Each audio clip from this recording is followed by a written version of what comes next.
Frankly, I have to say I've designed about now, I don't know, it's got to be close to 4,000 objects, I would say. I don't think of this as a job, and what I mean by that is, it is a job, but it's also something I was destined to do. So I'm here on this planet to kind of contribute in this way, whatever contribution I can do. But with that contribution comes responsibility. And the responsibility is for me to do something that's right, you know, for the time.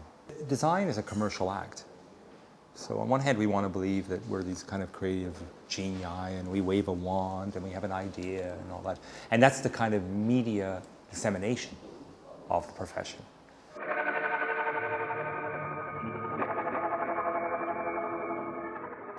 The reality is, though, is to be a good designer, I think ideally, it's not about waving a wand and having a great idea.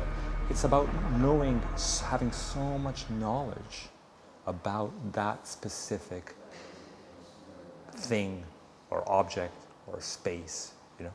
And when the more knowledge you have, for example, if I'm going to design a chair for a company, I visit their factory and I understand the technology and I understand the machinery and I love machinery, I love production, and I think I know every machine out there.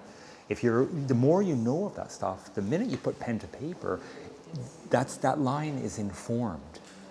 You know, it's not a naive idea, or it's not like a personal idea or a selfish idea, or I love that kind of form or that shape or any of that. No, it's kind of full of, it's informed form. The form I put down has come from a bunch of criteria.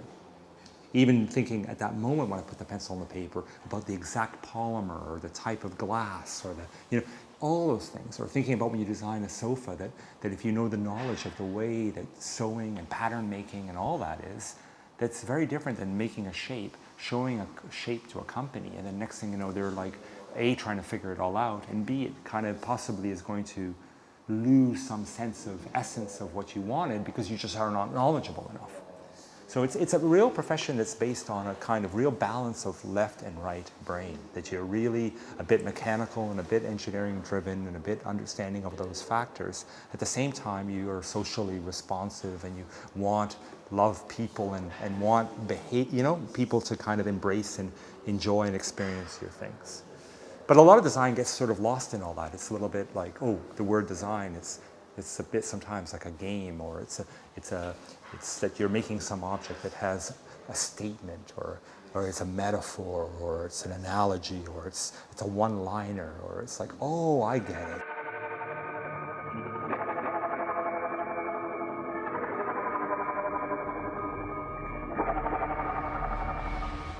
Styling is when you look into history and copy history, and designing is when you look into the future and shape the future.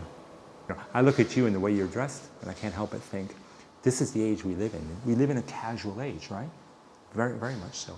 So our shoes and our pants, all these things that are around us need to be casual. They need to be softer and more engaging. I mean, my mobile phone at this point in time shouldn't be a precious object.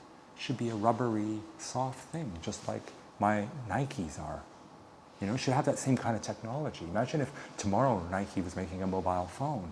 You know, maybe it has some sort of like, or when you touch it or you squeeze it, when I squeeze it, you feel your phone squeezed in your pocket and we can engage each other. You know, have this kind of sensorial, beautiful world that's connected, but it's connected in a very seamless way, very casual way. If you're going to design, that's design today. And design is really, I think, shaping, the future of the way we're gonna go.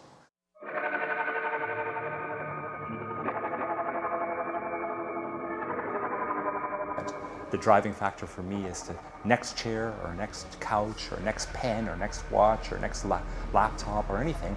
I'm always trying to make it better than the last project. Sometimes some object, and a lot of times you're not really sure why, hits a moment where it seems like the consumer responds very well to it, the manufacturer responds well, the press respond well, or the museum, it all kind of somehow, it's touching somehow humanity. Let's say I designed a wastebasket called Garbo in 1994, 95. And at that time, the plastic wastebasket, generally around the world, was a pretty banal thing. It was one of those objects that wasn't really addressed by design.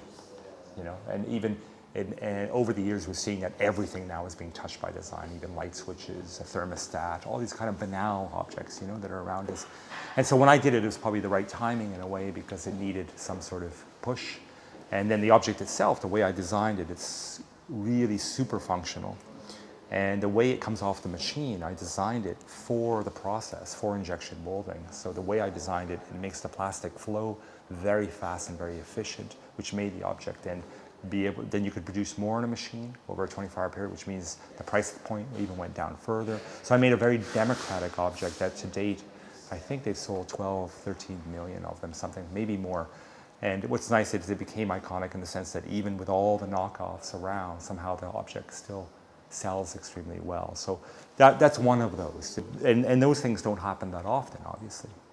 And in a way, you could argue that it even becomes more and more difficult for that to happen now because of the way time works. You know, it was a time when things had an opportunity to mature, you know. But today, it's an inundation of market, you know. So and there's a saturation, you could argue, of every typology that we have. So it's a little harder, I think, for, let's say, objects to become so iconic.